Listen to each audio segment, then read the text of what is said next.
Andy, my dude, have you heard of the magical website builder known as Squarespace? Ugh, not another Squarespace ad. I feel like every podcast is sponsored by them. Hey, don't knock it till you try it. Yes, okay, it is overhyped, but actually it lives up to the hype. Squarespace is like a website fairy godmother. With a click of a button, your site transforms into a beautiful masterpiece. A website fairy godmother? That sounds interesting. What makes it so magical? Well, for starters, those slick templates make anyone look like a professional web designer. Pick one, customize the colors and fonts to match your brand, and voila. Plus, the drag and drop fluid engine is so easy, your grandma could build a site on Squarespace. Well, she did knit me a lovely scarf last Christmas. Maybe website design is next. Exactly. And when you're ready to sell your Nana's handmade scarves online, Squarespace has built-in e-commerce. Add a store with one click. Get flexible payment options. Then watch those sales roll in. And when she wants to teach others her steezy scarf skills, Squarespace's new courses feature is just the ticket. Nana can set up her curriculum and enrollments and payments in a snap and become the next e-knitting influencer. Oh, wow, you really sold me with the grandma angle. Sign me up for that free trial. Just go to thenextreel.com/Squarespace and transform your site into a beautiful Squarespace masterpiece. Well, thanks, Pete. Even though it's overhyped, Squarespace actually sounds perfect for Nana's site's needs. Appreciate the warning on the ads, though. I'll brace myself next time I listen to a podcast. Anytime. Let me know if you need any help getting that site up and running.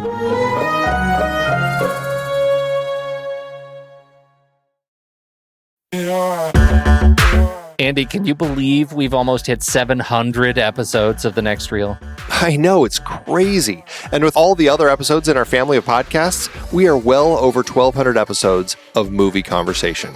It's really pretty amazing that we've gotten to have these in-depth movie chats every week for over a decade now. And we couldn't have done it without our loyal community of film fans.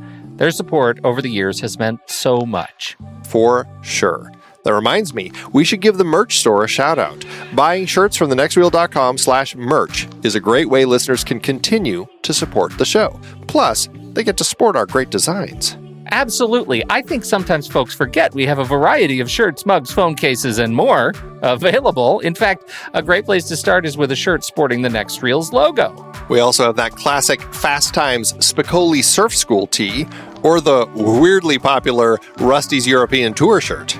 The one from National Lampoon's European Vacation. Why is that so popular? Search me, but we have sold a ridiculous number of those. I guess there are a lot of Rustys taking trips to Europe? We're always adding new designs based on movies we've covered, like our brand new design for a streetcar named Desire, featuring a streetcar named Desire. So if you want to rep your love of TNR and films, head to thenextreel.com/merch. Every purchase helps us continue to have these weekly in-depth conversations. So visit thenextreel.com/merch today. And as always, thanks for listening and being a part of the Next Reel community. We've got lots more great movie chats coming your way. I'm Pete Wright. And I'm Andy Nelson.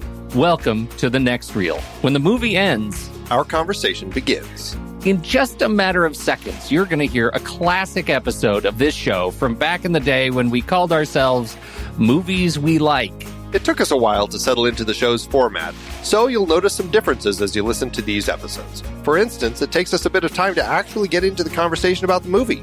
Things like that. But we're still proud of the conversations about the movies themselves, and we think they're worth keeping in the library. So enjoy these episodes from our back catalog. And you can become part of our Discord community, learn more about the show, and find out how you can become a supporting member at thenextreel.com. So thank you, everybody, for downloading and listening to The Next Reel. We appreciate your time and attention, and we hope you enjoy the show.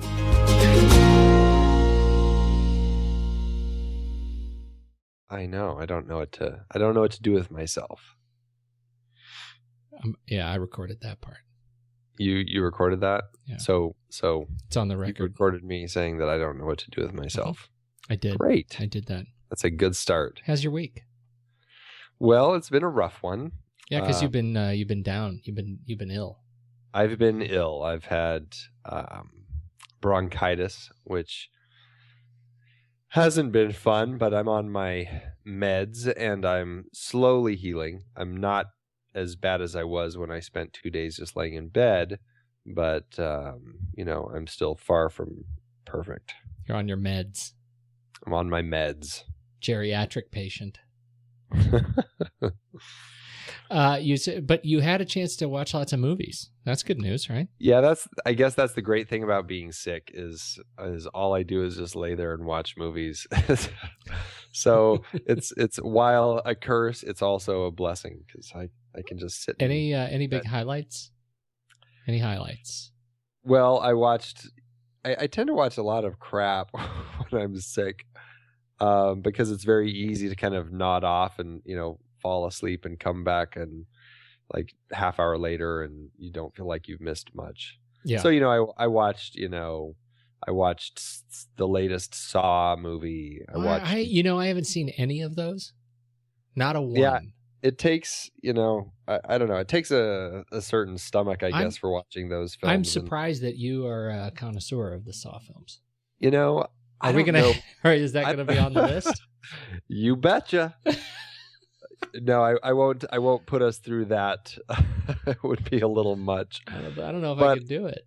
The director and writer / or co-writer / star of the first Saw movie rolled through town on their little tour, and I had a chance to interview them back in the day and chatted with them about it, and it was a really interesting.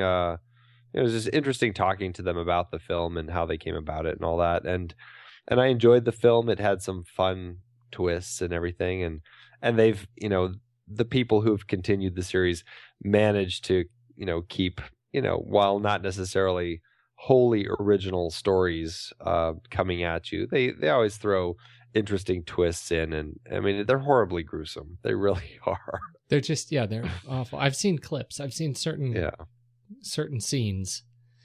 Never actually sat down for a whole film. Yeah, I feel okay about that. Yeah, there's no reason you need to jump on them. But so I saw that. I watched Airport 70, the old movie with the big airport disaster movie. Those were always fun movies to watch. I remember. I can't watch Airport. It was Airport 77, wasn't it? 77. I can't even remember. There was a 70, 75, and 77. That's what I can't watch those without also watching the Poseidon Adventure and Towering Inferno. Yeah, it was very much that whole 70s. They go in it's a set. It's a set. What's the one with the blimp that crashes, like terrorists crash it into the football stadium during the game or something? Oh, wow. Black Sunday. Yeah. So, those, good times with all of those. But, I think I saw better movies than you this weekend. You did. I think I did. You probably did. I was pleasantly surprised with Rise of the Planet of the Apes. Oh, it was a fantastic movie. I can't believe, because I was not excited about Planet of the Apes. I wasn't crazy about it. You're talking about the Tim Burton remake? No, I'm talking about the original really? Planet of the Apes. I was not crazy about that movie. Oh, I love that movie. I'm going to watch it again now that I have seen Rise of. The Tim Burton one was off the grid. Like that one I don't really even consider an apes movie, right? No, it's not good. Other than the ape makeup, which was great, but other than that, forgettable. But this film was really this was a great movie, Rise of the Planet of the Apes. I quite enjoyed it. We watched on your recommendation. You said watch Rise of the Planet of the Apes and then watch Contagion. Right. And I did. We watched those back to back. Wow. And do you like that connection? Such a downer. Oh, I know. Man. It is. That was horrible. But it was they were both really very good movies. I was surprised at Contagion. You can tell it's kind of an activist film with the number of stars they got in it. Stars in very small roles. Mm-hmm. But I quite enjoyed it, and I love disease movies. Although I have been walking around with a mask and rubber gloves on for the last 4 days. And then we did what else did I tell you we saw? We did I think maybe the best of the bunch. We did Moneyball. Yeah, that was a fantastic movie. went in with no expectations, like not even low. I just didn't even really have any thought of what that movie was going to be about. I didn't know. I knew roughly that it was a baseball movie, that it had something to do with statistics, and it has literally changed the way I think about my business. Like just the way I think about the nature of approaching problems has changed as an effect of that movie. I was really moved by the message of that movie. I thought they did a really good job. I have since started reading the book, and I think they did a really good job of bringing the book to bear. And just to close one final loop, she shot in the head and buried, and then a fox takes a leak on the grave. Yeah, I know. And then she claws her way out with a lighter. Really? It's not an easy ending. Anyway. So lots of great movies, and I'm really enjoying. I have now moved into the Girl Who Kicked the Hornet's Nest. Excellent. So fantastic books. I started watching the Girl Who Played with Fire, the film. I have not gotten to the tough parts of it yet, but it's what a whole. It's such a great series. It is, and I think the Swedish films get progressively better. Like I think that the third one is just stellar. Yeah.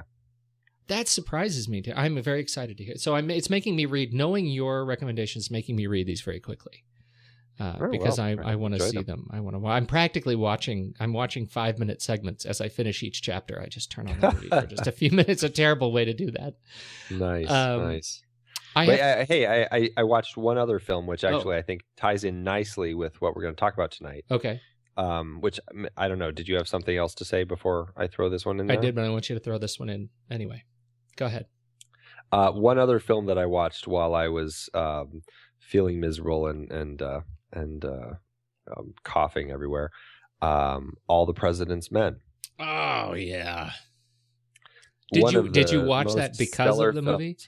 Did you watch that because of this? Yeah. I didn't pick it because I was like, I have to watch this because, it's one of David Fincher's favorite films. They used it as a reference, all that sort of stuff. It was more just watching that newsroom so much made me feel like watching the newsroom and All the President's Men and watching these other obsessed men. So I don't know. It just felt like the right movie to watch. Absolutely. It was really good. I want to jump into the movie, but I have to do some official. I have some house cleaning, some official stuff. I said last week that we're and I am continuing our mission to get people to discover us on Stitcher Smart Radio. Have you checked out? Did you ever check out Stitcher? Did you check it out? Yeah, it looks like a pretty stellar site. It's an awesome service. I have been playing with it more and more. It is relatively new to me. For those who don't know, you can head over to Stitcher.com or go to your favorite app store on your iPhone, iPad, Android phone, Kindle Fire, and more, and get the Stitcher app. It is on-demand news and podcast internet radio, and it's fantastic. You've got to go get it, and then you just search for either Movies We Like or Rash Pixel, and Movies We Like will come up, and just add it to your favorites, and then the newest episodes just automatically show up. Stitcher Smart Radio, they are if you have a Ford or GM, a newer Ford or GM, Stitcher is built in. It's coming in more and more devices all the time, and it's a great way to keep up with. Certainly with our show and with a lot of great podcasts. All the top tier internet broadcasters are in Stitcher now. It's got 5,000 shows and growing, and so definitely check it out. Of course, you can also check us out in iTunes. If you're listening to this on the website, head over to iTunes too, and we really appreciate any comment you could make if you're an iTunes subscriber to recommend the show to others and give us a rating there. Ideally, a good one. If your mom, like your mother said, if you don't have anything nice to say, really don't say anything at all. But if you have something nice to say, share it with the world, she said. Wow. Is that how your mother said it? That was my mother. My mother said that to me. She says, Peter, if you don't have anything nice to say. And so I didn't. But now I encourage you to do so. Rate it. It helps others. Your rating helps others discover the show and hear about all this great David Fincher stuff that we're talking about. I think that's it. Oh, and while we're at it, you might as well follow The Movie Monkey on Twitter. That's Andy. And you could follow me. I'm just Pete Wright. That is really just Pete Wright. Right. You're not. I'm not just Pete Wright. Just Pete Wright. Although now I should register that. That you should. You should. It's great. Pete Wright on the Twitter, so you can find us there. Now let us get on with the show. I want to ask you a question about this show. About not just about this movie, but about what we are doing here. So we're on the still on the early middle of our Benjamin Button style David Fincher movie fest. Mm-hmm. Right. So we're going through David Fincher's movies in reverse. Correct. And I am wondering now if that was a good idea. I actually really like it.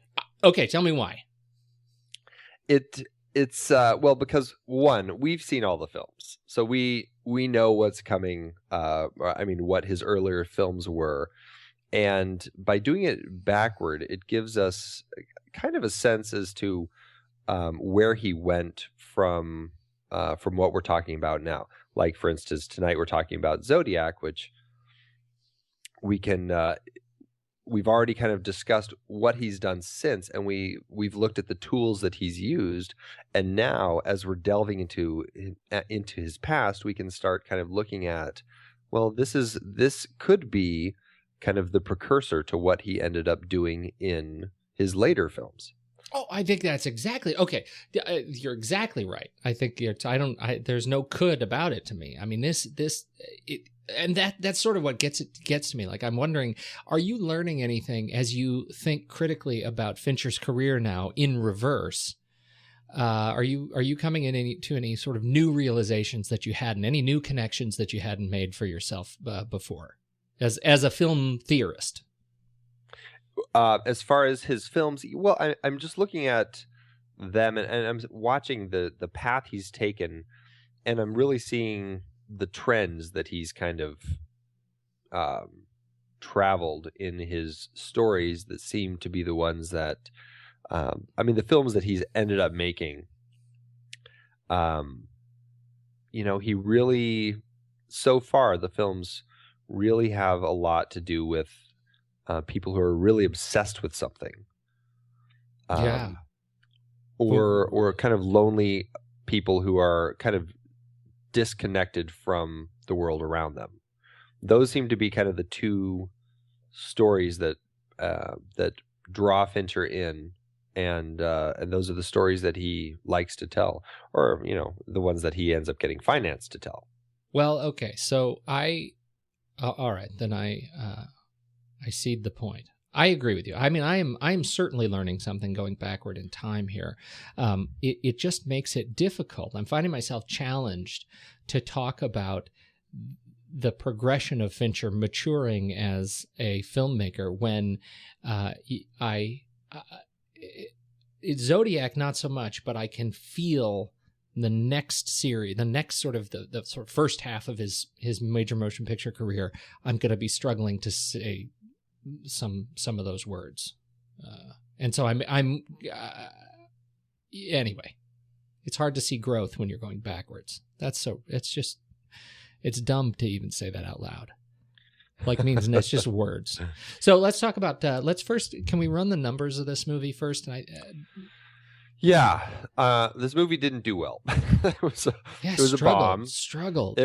I think they say it pretty much was. I guess they would say a financial failure. It in North America, it ended up grossing about. What did it gross in North America? Let me find the thing. 33 million.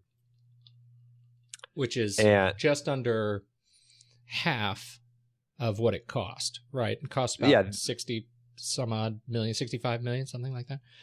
I'm looking at the number here. on the numbers. They are estimating the production budget $85 million. Okay. I see it also at $75 million. So somewhere in there, but yet regardless, All right. less than half of what it cost to make. Internationally, they're estimating about $50 million. So worldwide, it still didn't even make its money back. And that's just the production budget. That's not even the marketing budget.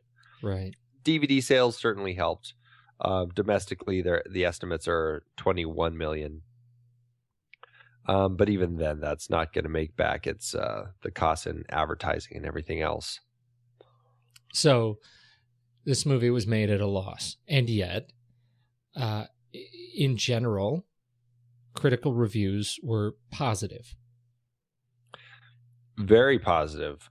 It appeared on, I'd say at least several dozen critics' top 10 lists of films of the year in 2007.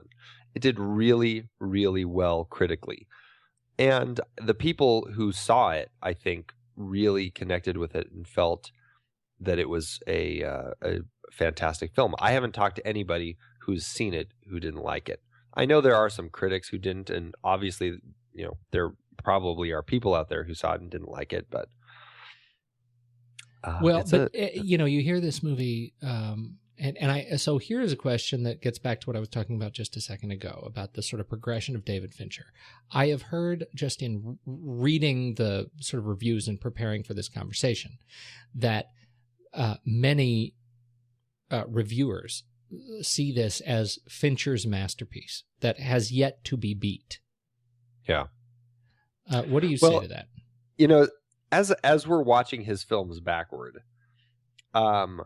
it's funny because I keep, like when we watched Social Network, I declared that as thus far the pinnacle of his career. And then we watched Benjamin Button, and I'm like, man, that's a good film. That might be one of my favorites of his. And then we watched Zodiac. And I'm like, oh man, clearly that's the best. That's obviously the best. What was I saying? It's funny because watching them this way, and I know I'll be saying that all the way up to 7. Yeah. Because I love all of them.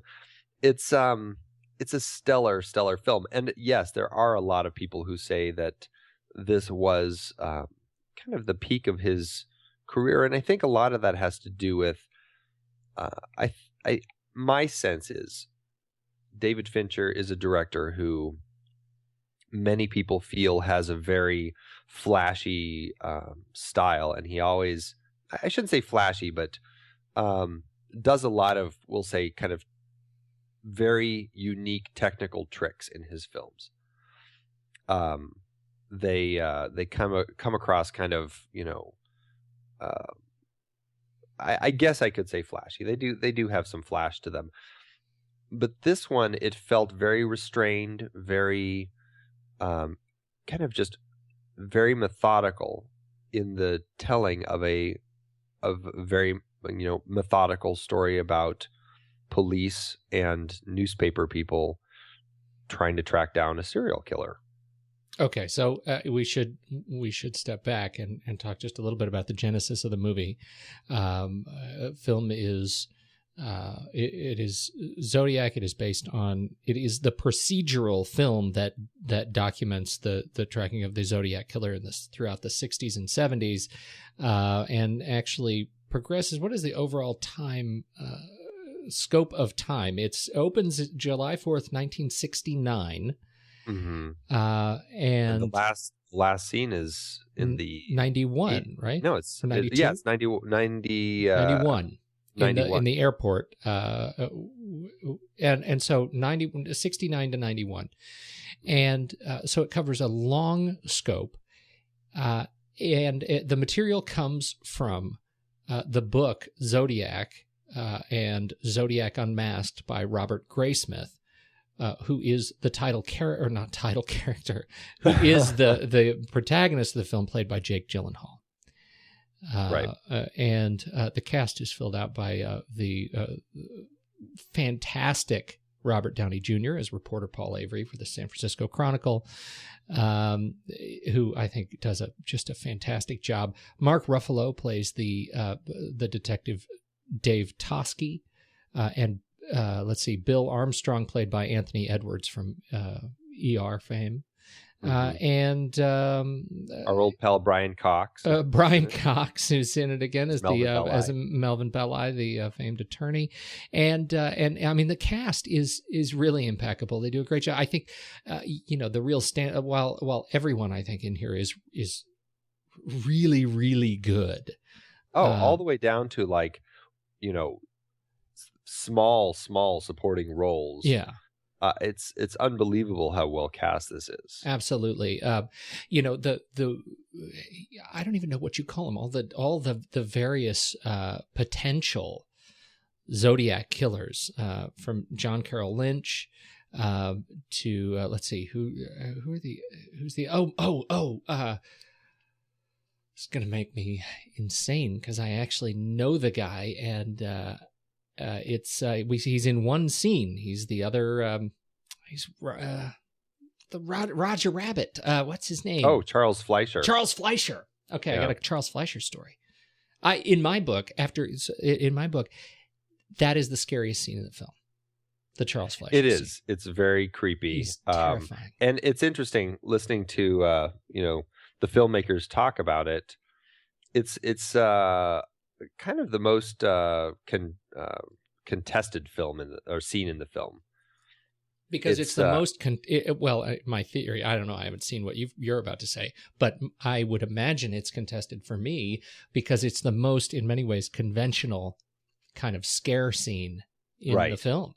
That's exactly it. I think some of the people involved in the film making process felt this was a very big red herring that they were chasing down here, and they used it purely to throw a nice scare in the last act of the film. I think that certainly is true, but at the same time, I think it is a great scene, and it just creeps me out to no end. When he pulls the light switch and the lights go out in that basement, it is man. That's spooky, and it was played very, very well. So everyone in here does a fantastic job. The thing about this movie, the thing about this movie, I think that flummoxes people who aren't looking at it critically, who just watch it, is that it's a movie that opens heavy. You get 3 not terribly gruesome murders pretty early in the film, and then it's a procedural all the way to the end. It's almost where as I think back to the prior Fincher films that we have not yet reviewed chronologically, this is the film where it almost seems like Fincher fell in love with making paperwork sexy, because he did it again for the rest of the movies he's done after this. Right, exactly. Yeah, you're very true. That's pretty funny. And I think he did. I think he made it. I think a lot of that had to do with feeling obligated to be honest with this story. He wanted to make it feel accurate to all of the police and reporters who had been involved in this. And in so doing, it turned into a very kind of crisp, clean way to shoot it, and it felt very very streamlined and honest, I think. Yeah, I think so too. I think he really captured this the spirit of bureaucracy. And that's one of those interesting lessons that comes out of this. Otherwise, this thriller is that the struggle that these main characters, over the course of 20 years, the struggle that these main characters go through to work together to find these answers. Dealing with obstructionism and the fact that these professional detectives were, struggling for so many years. And ultimately, the guy who got closest was a cartoonist. Yeah, which is it's such a fascinating story that this is the person who was so obsessed with finding the answer to this story that, he, really, truly kind of destroyed his own marriage and took that obsession to find the truth, whether it was prosecutable or not, and get it out there into the world. Well, that's a really good point. So we're talking about Robert Graysmith, Jake Gyllenhaal playing Robert Graysmith's character, and the fact that it opens really early in Graysmith's career at the San Francisco Chronicle as a cartoonist, and you watch his obsession grow in such a perfectly metered and natural way over the course of the story, that by the time you really see Graysmith kind of lose it, I mean, really, I mean, you feel he just has come off the rails at the end. In that scene, talking to his wife, where she asks, "When will this be over?" Mm-hmm. And he says, "When I look in his eyes and I know that it's him." And I think, that you bring up a great scene, because I think another moment that strikes me as just so completely honest is, and his wife, played by Chloe Sevigny, who normally I'm not a fan of, but I swear she's just so good in this. When he looks at her and he says, "Don't let the kids see me like this." Yeah. And it's just, he's not so far gone that he's, in his underwear drawing, spirals on the wall or anything crazy like that. But he knows he's kind of past a point of what the general public would call, sane and normal. And yet he willingly stays on that side, because he knows that, he has to push and find this thing. Because it's no longer about right or wrong. Yeah.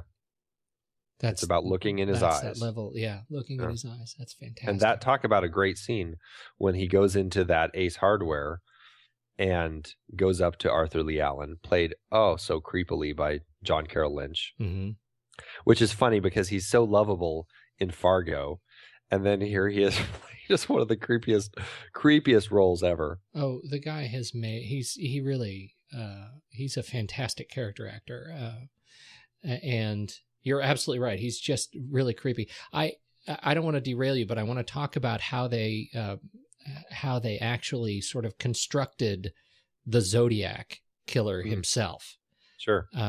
Zodiac is, because the Zodiac, and I think sort of artfully so, the Zodiac killer that we see actually murdering people in the first three scenes is none of the actual folks that we are led to believe is the final prosecutable Zodiac. Right. The Zodiac 1, 2, and 3, played by Richmond Arquette, is the guy that you actually see holding the gun and the knife and stabbing folks and making the phone calls. Right. And he has been in, it looks like, other Fincher films. He was in Seven. He was in Fight Club. He was in this one, and he was also in Benjamin Button. And I think that's it. Anyway, so here's a minor character actor who is the Zodiac killer. Plays the part of the Zodiac killer in all the key scenes. Well, not all of the key scenes. They actually have a couple different actors. Yeah, I guess that's true. Play the he's Zodiac the 2 and suspects. 3. Yeah. What I think is interesting about that is Fincher wanted the people playing the Zodiac who is actually doing the killing to match the police descriptions that were actually given. And these were also the other two guys, just so I don't lose it, Bob Stevenson and John Lacey. So those, I think, are the three actual murderers in the movie. Well, I don't think I'm missing anybody. No, I think it's just those three. And those were also the faces that were at the end of the movie when, in 1991, when they sit down at the airport and they sit down with the survivor in the airport and say, pick out the guy. Those were the other faces, some of the other faces in there. Huh, interesting. In the pictures. So go ahead. What were you going to say? No, I was just, I think it's really interesting that they chose to essentially honor what people had given to the police, that the police put down in their police reports. to play the Zodiac, so that if the police report said, he was 6'10", crew cut, glasses, heavy set, that body type is who they would get to play the Zodiac for that scene. If it said he was only, did I say 6'10"? That's a big that's guy. A really that's tall a big guy. dude. He would be memorable. And then on the other side, if he's only 3'9", then they would cast the 3'9" guy to play him. Now, if his whole body is covered in this thick, bushy brown hair, then they would get a Yeti. Oh man, you can tell the they really capture the whole. Yeah. Oh man, you were saying? Yeah, I think I got that one covered. All right. So you're right. What do you what do you think of this? Because usually when you see a serial killer murder, where there's a MacGuffin out there, you gotta try and track it down. That you really are.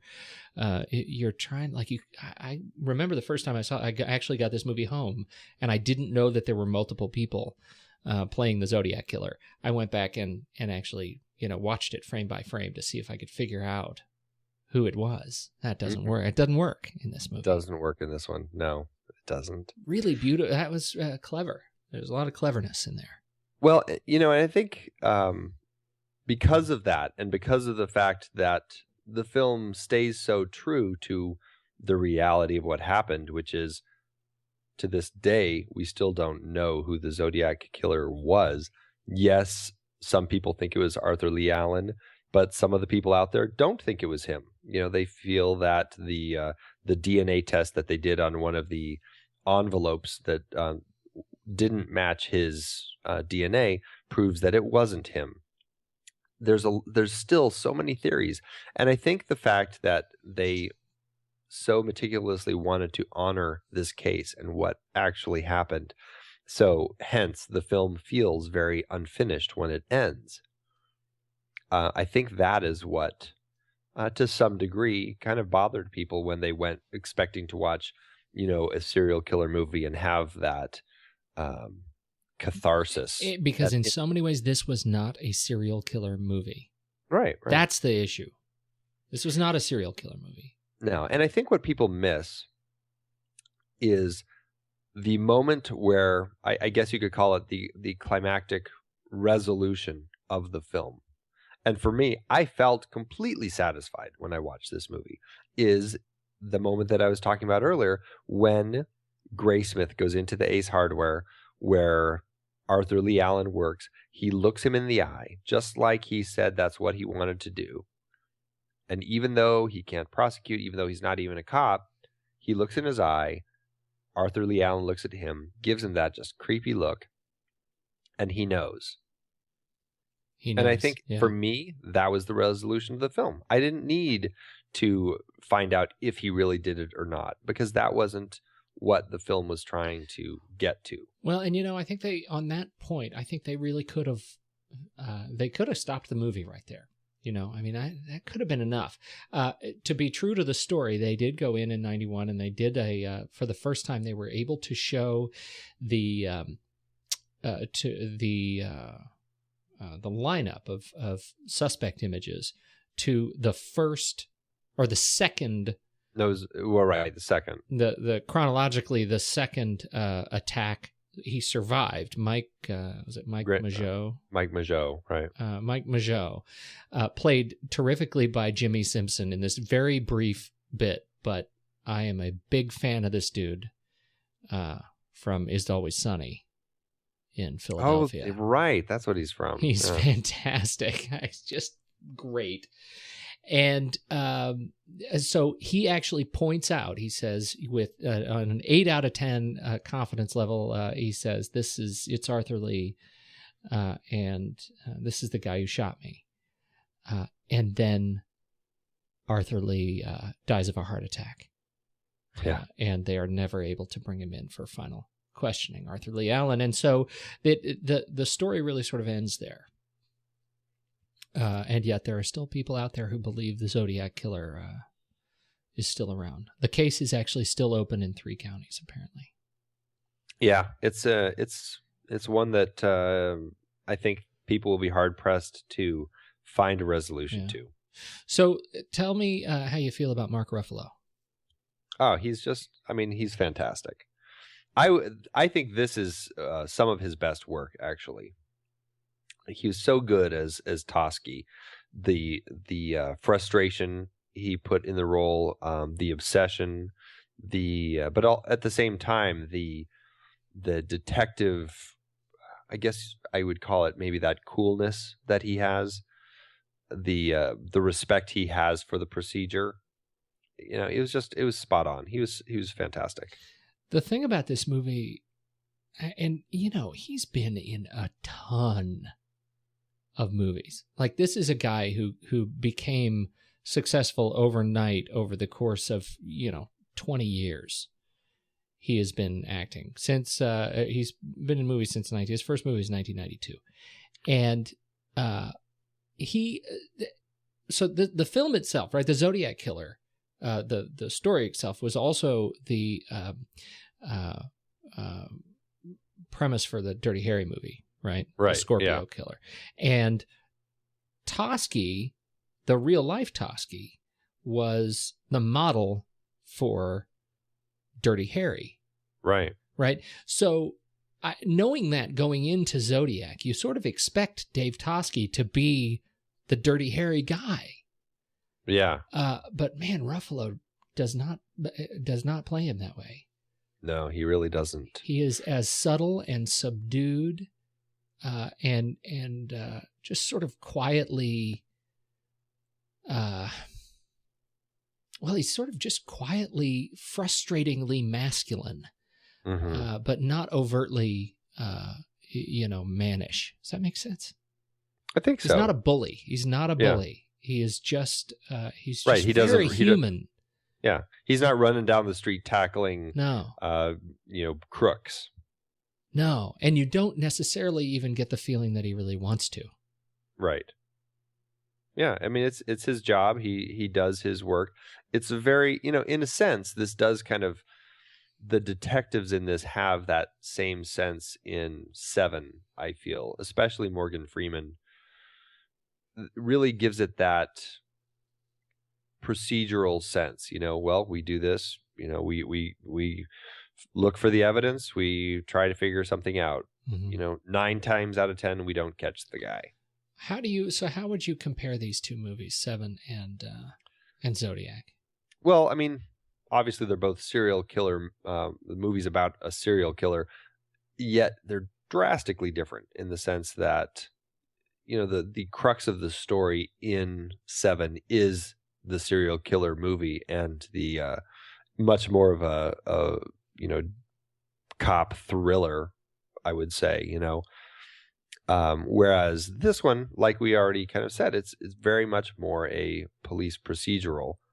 It follows these guys as they try to solve a crime that we know doesn't actually get solved. I find it really interesting that we have Zodiac, which is sort of a more, and maybe it's the way he treats fictionalized material, versus nonfiction. But it is essentially a more mature, kind of grown-up retelling of Seven, which is more of the sort of gruesome slasher thriller. And then we get Curious Case of Benjamin Button, which is sort of a grown-up remake of Forrest Gump. Obviously, he didn't make Forrest Gump. But Eric Roth, though. Yeah. So, you get the sense that he's, I almost feel like, and this is how I choose to think about David Fincher, that he's righting the wrongs of cinema past. He's kind of my hero. Are you saying that Seven and Forrest Gump were cinema wrongs? Not at all. And in fact, I look forward to watching Seven again. It's been years since I've seen it, but I still remember it even after thinking about, all the other more recent movies. I still remember it as my favorite of them. And so I'm really looking forward to watching it. Yeah, it's a stellar film. The what was I going to say? You took me on a path and I just lost sorry it. about that. That's okay. All right. You know what? I just want to talk about. Go ahead. You do your.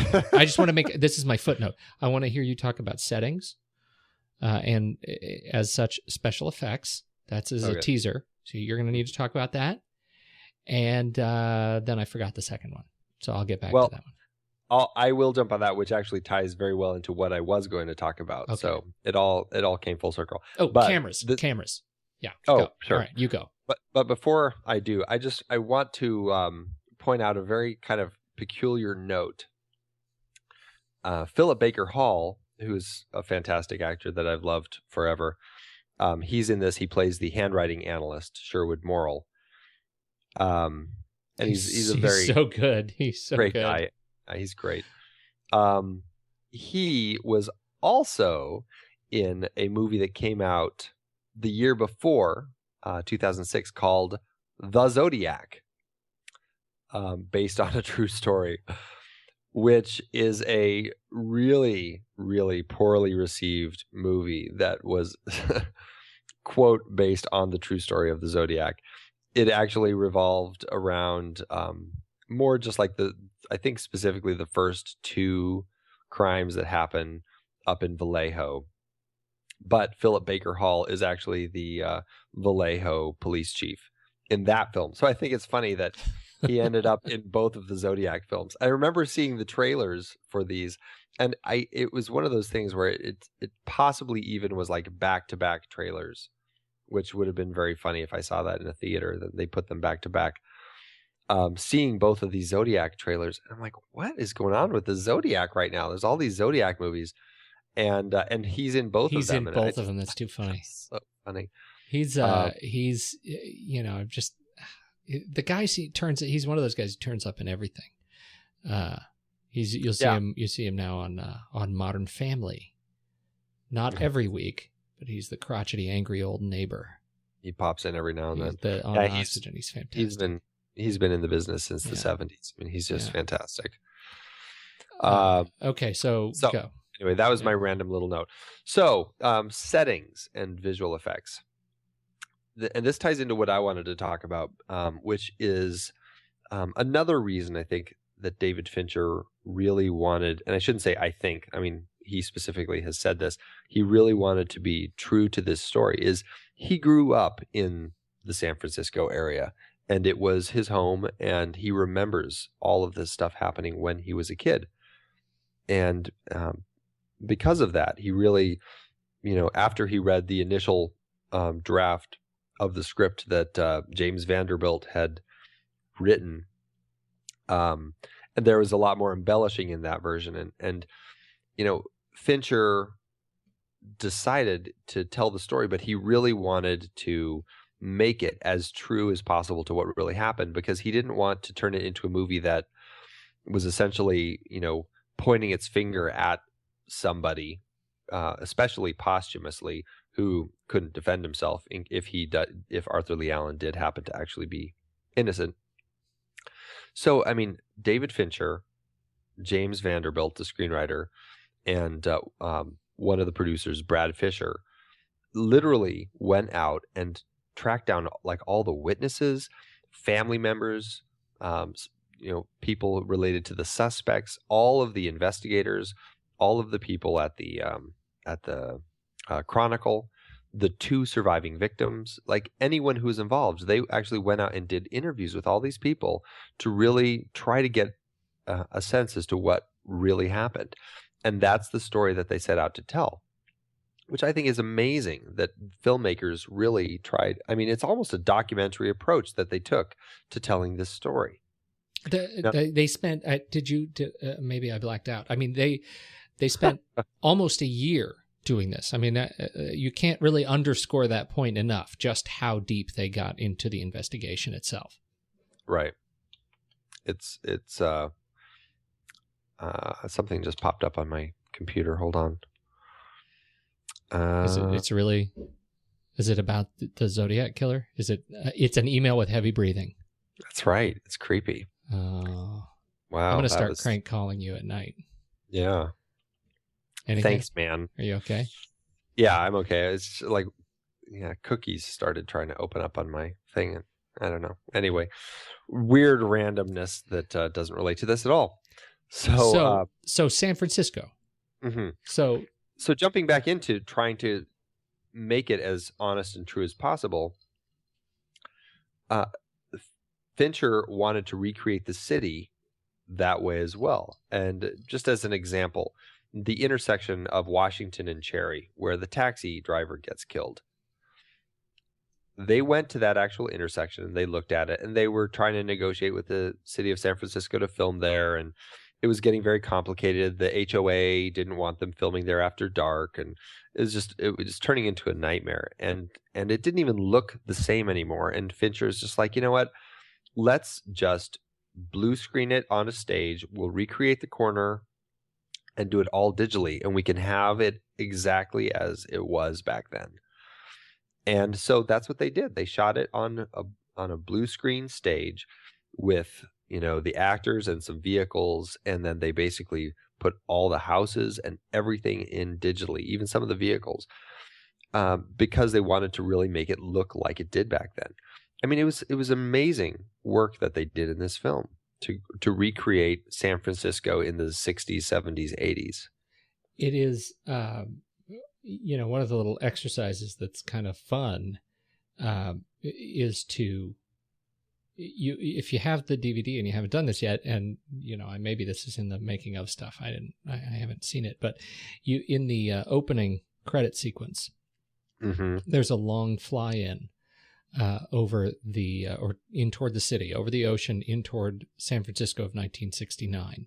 Right. And you can go into Google image search and just do a search for Port of San Francisco images, mm-hmm. and look at what they actually did to create the city of 1969, with no Transamerica building, with some highways that had been destroyed in the earthquake to come later, right. with buildings that were under construction. I mean, they deconstructed San Francisco in such an incredible way. Yeah. It's and really beautifully. It goes back to what we were saying last week about James Cameron, where technology finally catches up to, to the stories we really want to tell. We're not using this brilliant technology, these incredible 3D mats to create, this technology to create fanciful aliens. We're doing it to create a set that we never mm-hmm. could have done before. And this is a great example of doing that in a very artful and impactful way. Oh, very true. I mean, it's stunning.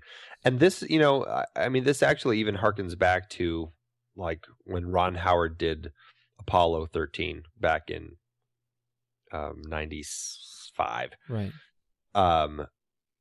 It's using special effects and visual effects to enhance the story and make it the story that you want to tell as accurately as possible without feeling like you have to flash your effects at everybody. Right. And it's so flawless. I would bet that the majority of people who watch this film would never even have a clue that the Washington and Cherry street corner is completely digitally created. Right. Or that flyover of San Francisco is digitally created. Or the shot from the top of the Golden Gate Bridge, as as wonderful as a shot as it is. You're talking about the actual, even the movie poster. Well, yeah, the movie poster, which I think they ended up is the same company that did the shot that did the movie poster.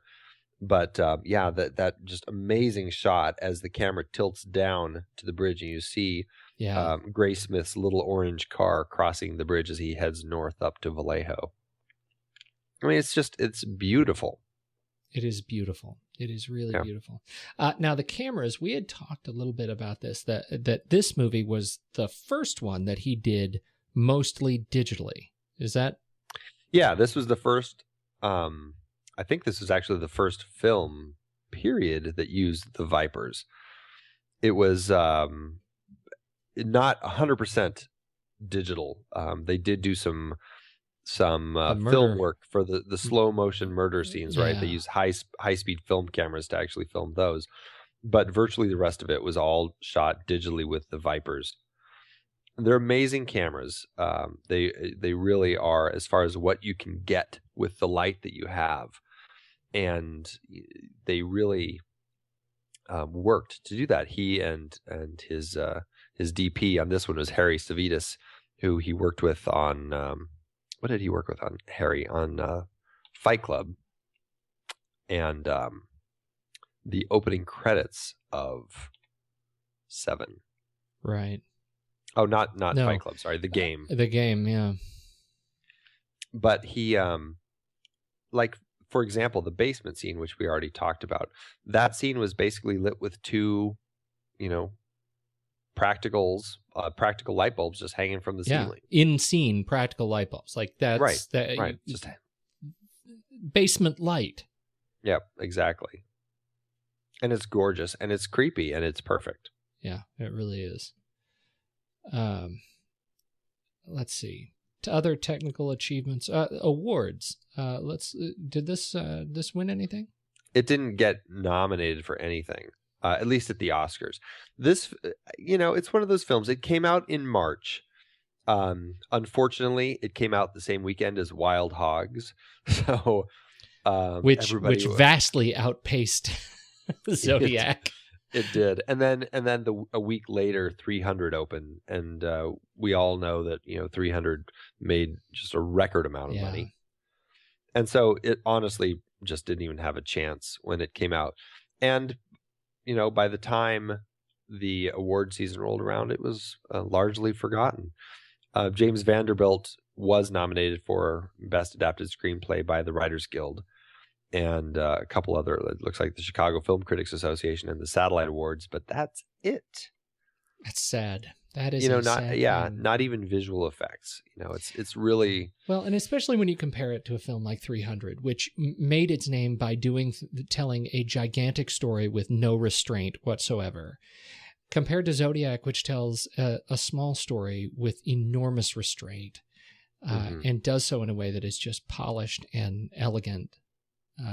It's a real shame that but this is not a movie that screams, "Look at me, look at me." Not award wise, you're No. right. It's it isn't, which I still say it's a shame. It's such a gorgeous film. It's it is the haunting. Film. It's just haunting, but man, is it just a gorgeous film. It is the film when I've been talking to folks about that we're doing the Fincher Fest, and this is the film that most of the people I've been talking to haven't seen, and I think just in for my perspective, this is the one not to miss. You got to see them all because they're all fantastic, but this one really. I think this is where Fincher really nails restraint. I mean, he nails restraint. Yeah. He really, and he said after Panic Room, which, we'll talk about next week, which was a technical bear to make. It was really off the wall as far as what they did in that film to accomplish what they did. He actually said this was the first film that he did where he didn't storyboard anything. He went in kind of saying, okay, I just want to, just kind of go in go into the scene, and I just want to, kind of work through it and figure it out and do it, in a not so complicated way, but just do it in a straightforward way that tells the story. And I mean, he still has some wonderful moments in there. It's not just, it's not to the point where it's like Clint Eastwood's sparse camera filmmaking, which, there's nothing wrong with that, but it still definitely feels Fincher. But yeah, it's very restrained. There's the actor James LaGrosse. Yeah. He has. Was he the same? I'm just making a connection here because I have the movie on in the background, and he's as a uniformed cop in a couple of these scenes. Yeah. I don't know just the story. 2 What did scenes. I miss? He's in 2 scenes. He's in one scene where he says he's standing there talking to the Vallejo guy, and he says, "What's that guy doing?" Well, he thinks he can solve this thing on his own. Yeah, And good for him. LaGrosse, he says, "Good for him." And it's a really nice moment. And I didn't make the connection that he is the older guy who comes back and actually shows the lineup footage to to Majot. Right at the end. Yep, that's him. Yeah, it's nice. Yeah, it's nice. Yeah, I always think of with James LaGrosse, the only role I don't know why this is the only thing I ever picture him in, because he's been in dozens of films, but Living in Oblivion is the film that I always think of with James LaGrosse. Why is that? It's just such a funny role. Did you ever see that movie? No. It's about a low budget filmmaker making a movie, and James LaGrosse plays this just incredibly he's like the big name actor in the film, and he's just totally egomaniacal, and he's just one of those people who he plays like he's such a nice actor, but at the same time he's constantly like trying to reblock scenes and essentially like redirect the film for the director as it's going. It's so funny. That's funny. Yeah, he's been in a lot of stuff. Few big name movies. He's been in big name movies, but he's just a very small part. Yeah, I don't know. Big name movies. I couldn't name a film that he's been in where he was a lead. Yeah, no, I can't either. I'm sure he has been, but I don't know. He's been in a ton of movies. He's another one. God. Yeah, well, this is definitely a film to catch, and I'm particularly if you have been a fan of other Fincher movies, this one really really highlights a lot of his unique talents as a filmmaker. Yeah, it's a gorgeous film. It's haunting. It definitely has its creepy moments. It's very methodical and focused, I think, and it's a gorgeous film. Oh, something else we didn't talk about, which I think works so well for this film, is the score. Yeah, the score is interesting. I think we didn't talk about it because it works really well, but it wasn't it wasn't epic. I mean, I think they only turned out like 37 minutes of score.